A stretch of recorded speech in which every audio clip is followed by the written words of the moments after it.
Squats are the #1 exercise that you can do for your legs. Being a compound lift, it makes you utilize multiple muscle groups, which makes it a lot harder than any of your stationary leg, like your leg presses or anything like that. Here's how you set up for the squat. You want to make sure that your feet width is about shoulder width apart, and you don't want to be too narrow.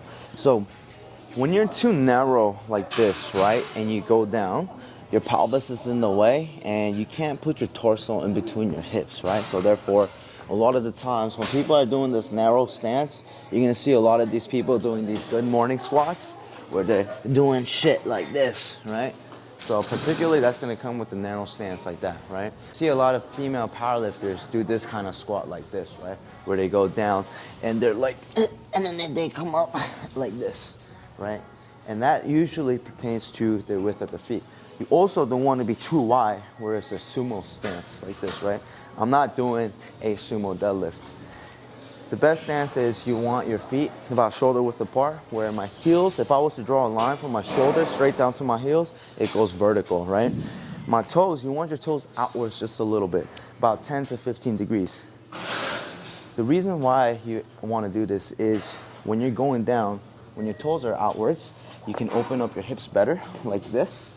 And you always want your knees to follow your third and fourth toes, right? A lot of the times people are gonna follow between the 1s and 2s, which in heavier lows, you'll see their knees buckle in like this. And this all puts them in a bad position, right? So it all starts with opening up the hips right here, which allows you to sink deeper into the hole. And by doing so, my toes have to be outwards so I can open up my base here better. That way, my stomach falls in between my hips and in between my legs without my thighs hitting my stomach like this. You see what happens when I'm narrow and my knees are straight?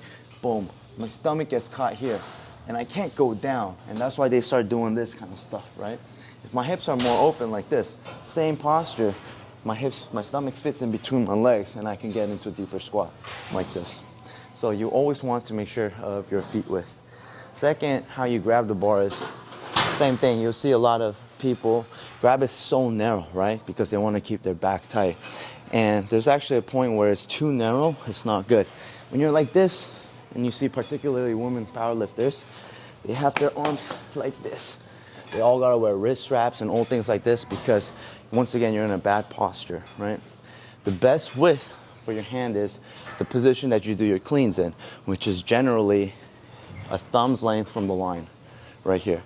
Now, some people can go all the way up to the IPF line right here, just depending on how wide you are or how big you are and how tight you are. But generally speaking, for the mass majority of the people, you can go about your thumb's length from the line here, okay? So that gives me still good tightness. The main thing you want to do is keep your upper back tight. That's the #1 most important thing, the retraction of the scapula. We're gonna talk about this in almost every single exercise that we do. Scapular retraction. This is the number, in about 90% of the exercises that you do in the gym, the first thing is retraction of your scapula. This puts everything in a safe position. When people don't have their upper back tight like this, that's when you start hearing people get lower back pains or everything like this because they can't maintain a tight posture. That's how the tightness starts. It all starts from the retraction of your scapula. So when I grab the bar, I want to make sure when I'm underneath, I'm nice and tight. My upper back is nice and tight. You want to make sure you're underneath the bar, pick up, and stand up. Shoulder width apart like this, toes out just a slight bit. Take a deep breath.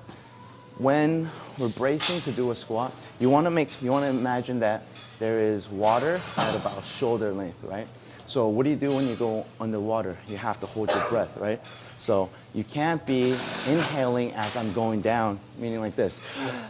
I can't take a breath while I'm down here as I'm going down, or else I can't maintain tightness in my core and everything like that, right? So you want to take that breath and imagine you're going underwater.